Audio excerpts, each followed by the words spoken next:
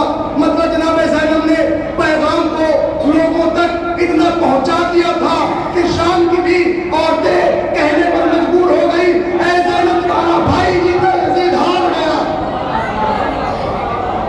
شام کی بھی عورتیں کہنے پر مجبور ہو گئی، اے زینب تمہارا بھائی جیتا، یزید ہار گیا۔ اس زمانے میں شام کا بادشاہ کون تھا؟ یزید تھا۔ اگر یزید چاہتا تو عورتوں کو مار بھی سکتا تھا، لیکن چونکہ وہ دیکھ رہا تھا اگر اب ہم نے ان کو اور زیادہ اسیر کیا، اور زیادہ زندان میں رکھا، تو لوگ، اسی کے دربار کے لوگ اس کو قتل کر دیں گے۔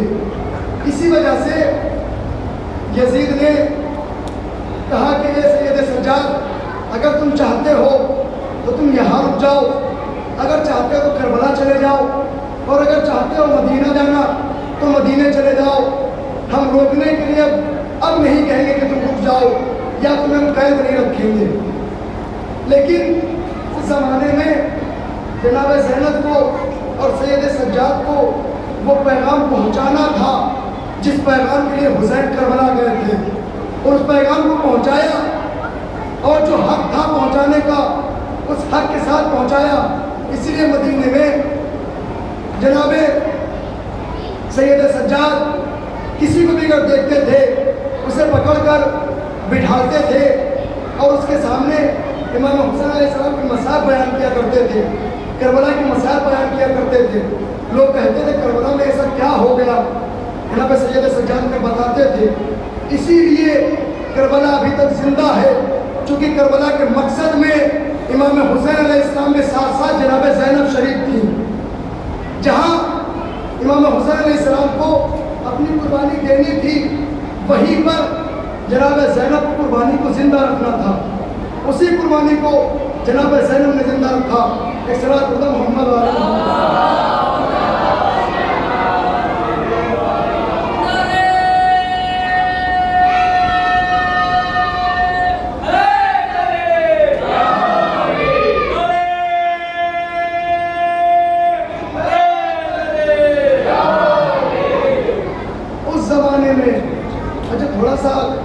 میں مسائل کے جملے بیان کر رہا تھا، میں ایک چھوٹا سا واقعہ سناؤں۔ چونکہ آج پرچم عباس اٹھنے والا ہے تو میں چاہتا ہوں کہ ایک چھوٹا سا واقعہ، ایک چھوٹی سی فضیلت کا ایک چھوٹا سا ٹکڑا جو مولا عباس علیہ السلام کی شان میں ہے، میں چھوٹا سا جملہ پڑھ کر، چھوٹا سا واقعہ ہے اسے پڑھ کر میں ربط مسائل کی طرف چلوں گا۔ ایک دن مولا کائنات اور مولا عباس علیہ السلام دونوں باپ بیٹے، دونوں والد اور فرزند ایک باغ میں ٹہل رہے تھے۔ مولا علی علیہ السلام اپنے گھوڑے پہ سوار تھے، مولا عباس علیہ السلام اپنے گھوڑے پہ سوار تھے۔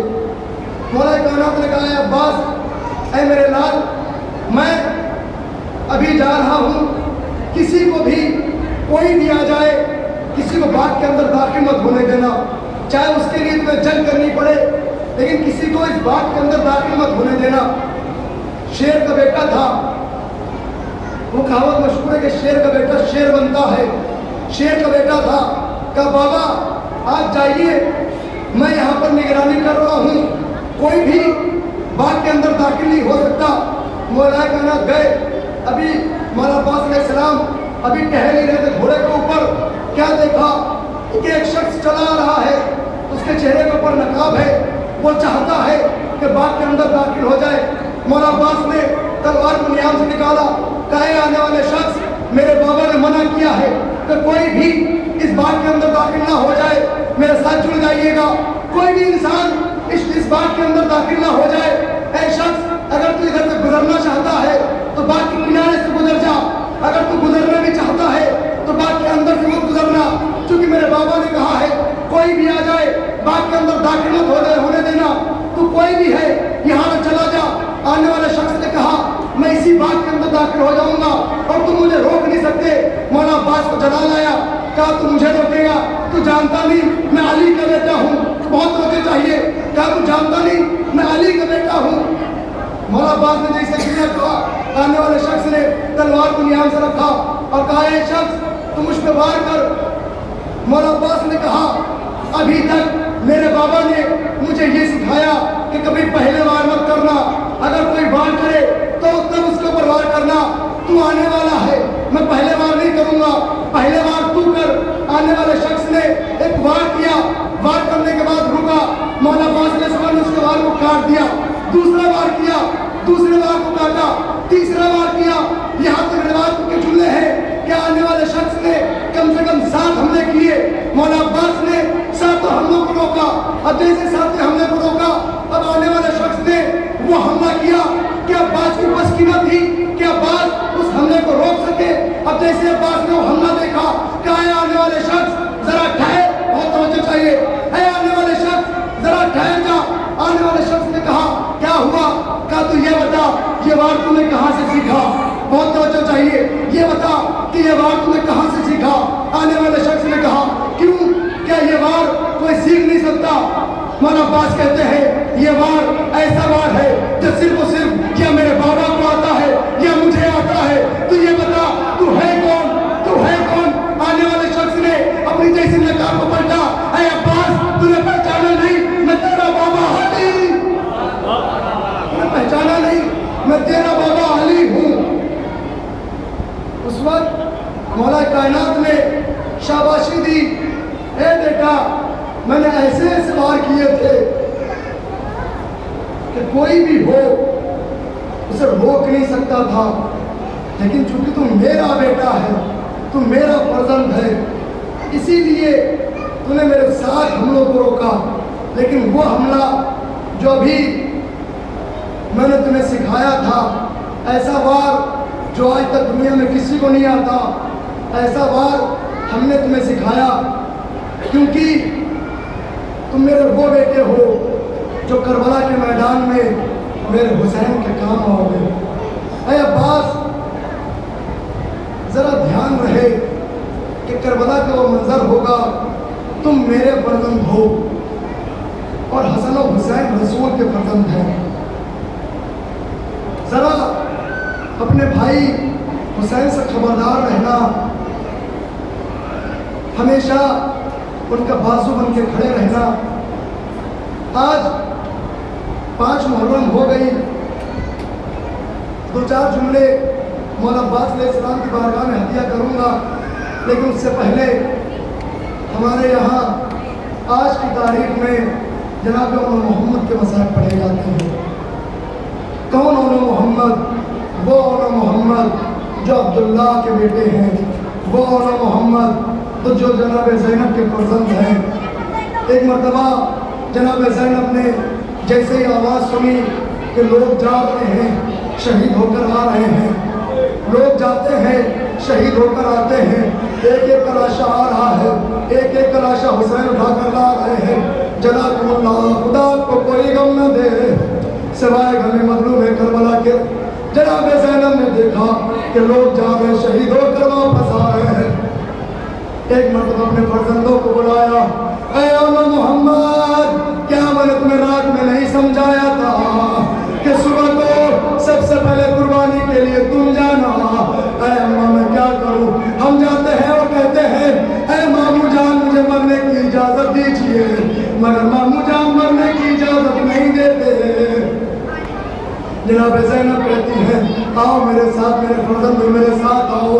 امام حسین کے خیمے میں آئی، اے بھیا حسین ابھی تک میں نے کچھ بھی کہا، تم نے میری بات کو ٹالا نہیں، ایک بات تو اور مان لو، اے بہن زینب کیا حکم فرمائیے؟